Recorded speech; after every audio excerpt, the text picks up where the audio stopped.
أعوذ بالله من الشيطان الرجيم بسم الله الرحمن الرحيم فيا عباد الله أوصيكم ونفسي بتقوى الله فقد فاز المتقون. قال الله تبارك وتعالى في القرآن العظيم: يا أيها الذين آمنوا اتقوا الله حق تقاته ولا تموتن إلا وأنتم مسلمون. Wahai orang-orang yang beriman, ini seruan Allah hanya untuk yang beriman. Yang tidak beriman ditutup kupingnya. Apa kata Allah? Ittaqullah. Bertakwalah kepada Allah haqqa tuqatih, dengan sebenar-benarnya takwa. Mungkin kita berpikir kalimat takwa adalah kalimat yang sering kita dengarkan. Ya, kita sering mendengarkannya. Tapi tahukah kita bahwa surga itu uiddat lil muttaqin? Untuk siapa itu surga? Disediakan untuk orang-orang yang bertakwa. Maka kita perlu sering-sering mengevaluasi diri kita. Apakah kita sudah bertakwa atau kita hanya pura-pura bertakwa selama ini? Wala tamutunna illa wa antum muslimun. Kalian jangan mati kecuali dalam kondisi Islam. Ahibati fillah, sebagian kita merasa sudah bertakwa, merasa sudah banyak ketaatan dia.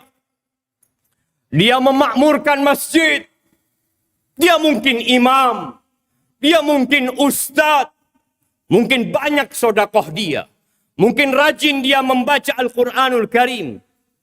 Ya, alhamdulillah. Kita bersyukur kepada Allah. Tapi kita perlu tahu, ternyata pada hari kiamat kelak, ada orang-orang soleh, ada orang-orang yang banyak ketaatannya, masuk neraka. Kemana ketaatan dia? Kemana sholat dia? Kemana Quran yang dia baca? Kemana puasa sunnah yang dia lakukan? Habis ibadah dia. Gara-gara apa? Ternyata ada perampok amalan dia. Ada pencuri ibadah dia. Yang dia nggak sadar tatkala hidup di dunia. Oleh karena itu, Nabi kita Muhammad sallallahu alaihi wasallam memperingatkan kita bagaimana kita menjaga amalan kita. Jangan hanya sibuk beramal, tapi kita tidak menjaga amalan tersebut. Di dalam hadis yang diriwayatkan Imam Muslim dari Abu Hurairah radhiyallahu taala anhu qala Rasulullah sallallahu alaihi wasallam, "Atadruna manil muflis?" Kalian tahu tidak siapa yang disebut orang yang pailit? Orang yang bangkrut. Kata para sahabat, "Al-muflisu fina man la dirhama lahu wa la mata'." Kalau orang yang bangkrut di tengah-tengah kita, kita tahu siapa? Orang yang nggak punya aset, nggak punya cash, la fulus, wala aset, habis semuanya.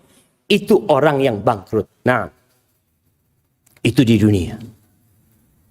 Walakinnal muflisa min ummati man ya'ti yawmal qiyamah bi salatin wa siyamin wa zakat.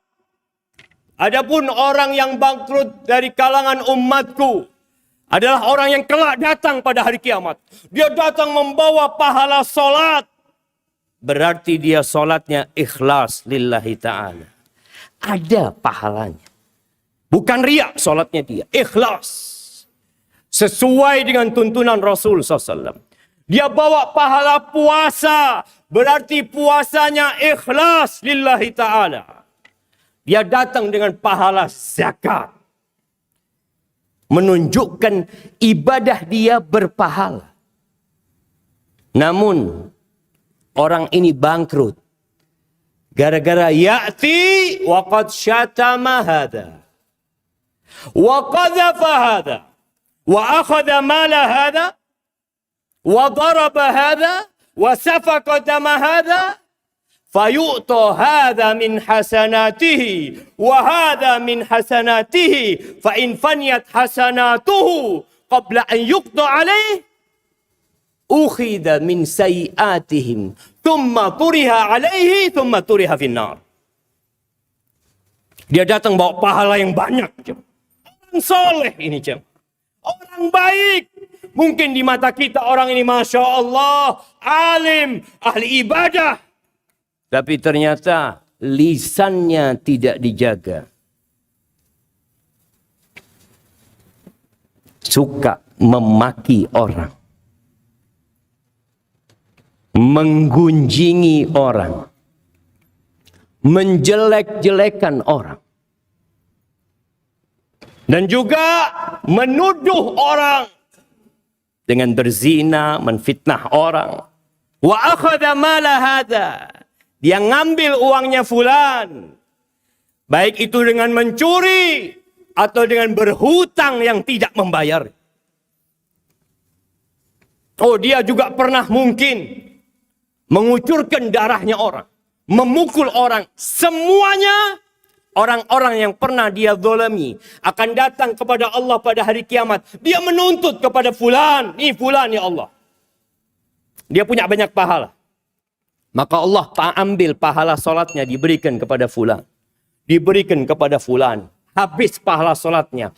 Pahala puasanya diberikan kepada fulan. Ternyata banyak orang-orang yang dia sakiti selama ini. Habis pahala puasanya. Pahala sodakohnya. Sampai kalau pahala dia semuanya habis. Dan ternyata masih ada orang-orang yang pernah dia zalimi di dunia. Maka dosa orang-orang itu dilemparkan kepada orang yang alim ini. Orang yang soleh ini. Habis pahalanya. Dosanya bertambah. Kemana tempat dia? Wa amma man thaqulat mawazinuhu. Fahuwa fi 'ishatir radiyah. Wa amma man khaffat mawazinuhu. Fa ummuhu hawiyah. Wa ma adraka ma hiya narun hamiyah. Selesai neraka tempat ini. Maka ahibati fillah. Kita perlu duduk. Merenungkan. Orang-orang yang pernah kita zalimi. Dan ternyata. Yang paling banyak memasukkan ke neraka lisan. Mungkin kita mengatakan Alhamdulillah. Anda nggak pernah ngambil uangnya orang. Anda tidak pernah memukul orang. Anda tidak pernah menipu orang. Lisanmu, tulisanmu. Pernah engkau ngomongin orang? Pernah engkau menjelek-jelekan orang? Mungkin orang itu tidak tahu. Mungkin dia tidak sadar. Lakin Allah tabaraka wa ta'ala allamul ghuyub. Allah tahu dengan semuanya. Maka kita persiapkan. Akan ada persidangan. Yang orang-orang itu akan menuntut kita. Tatkala orang-orang bergerak di padang mahsyar, mereka hendak menuju ke surga. Apa kata Allah? Waqifuhum. Berhentikan mereka. Berhentikan mereka. Innahum mas'ulun. Mereka harus bertanggung jawab dulu. Ahibati fillah. Kalau kita tidak pandai menjaga lisan kita, maka sayang kita sholat Jumat hari ini. Kita tidak sholat sebelum tahiyatul masjid masuk. Mungkin ba'diyah Jum'ah kita sholat. Ternyata sholat kita berikan kepada orang lain. Mana akal kita? Alhamdulillahi wa kafa. Wassalatu wassalam ala nabiyil mustafa. Wa ala alihi wa ashabihi wa man iqtafa amma ba'd.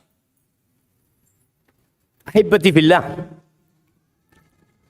Ada satu perkara bab muamalat kita sama manusia yang kita lihat di negeri kita menjadi sebuah tradisi dan budaya yang dianggap biasa. Apa? Hutang. Berapa banyak orang yang membayar hutang tapi tidak membayarnya? Berapa banyak orang yang juga berhutang secara online?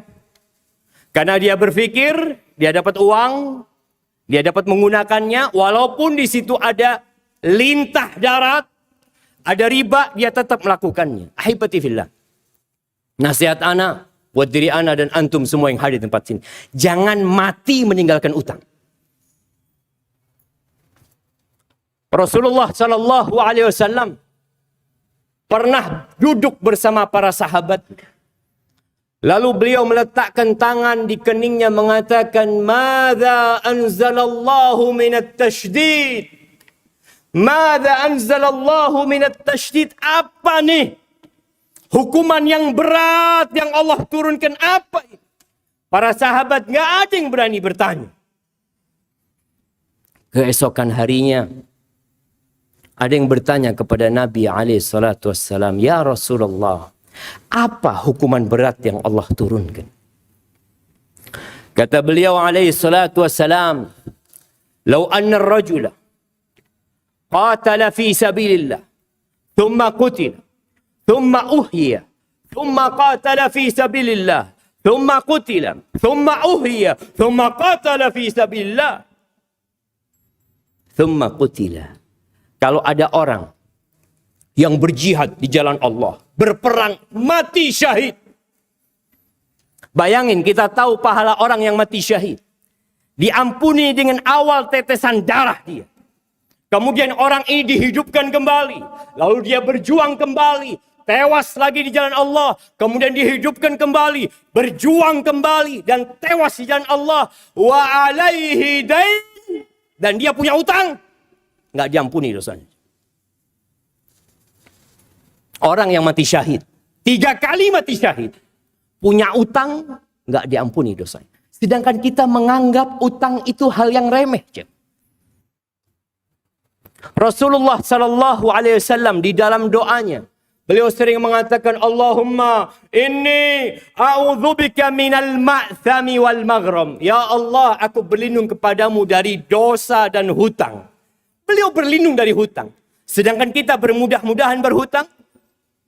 Rumah berhutang, motor berhutang, handphone berhutang, semuanya berhutang. Ahibati fillah. Man akhadha amwalan nas yuridu ada'aha. Barang siapa yang mengambil uangnya orang, berhutang sama orang, dengan niat dia mau membayarnya, adallah anhu. Allah akan melunasi utang dia.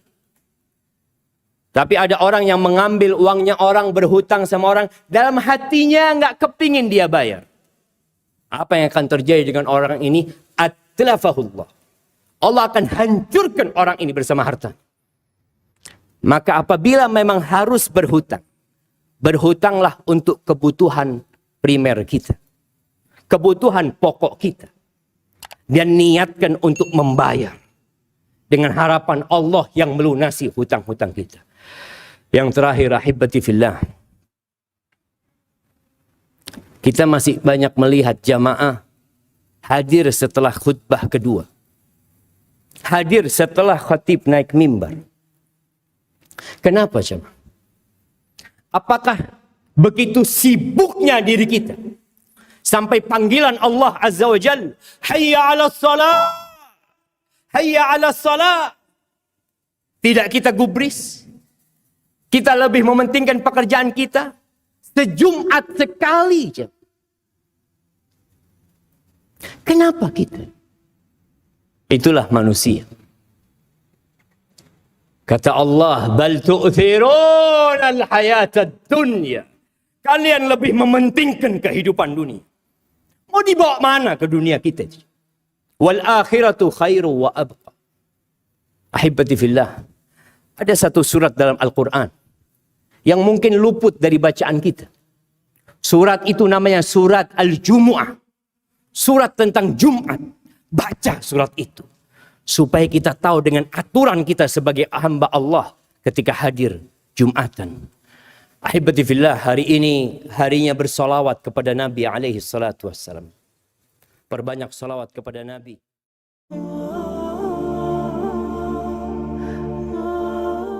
Ada istri-istri yang tahu diri dia. Dia tidak ingin membebani orang tuanya yang sudah melahirkan dia.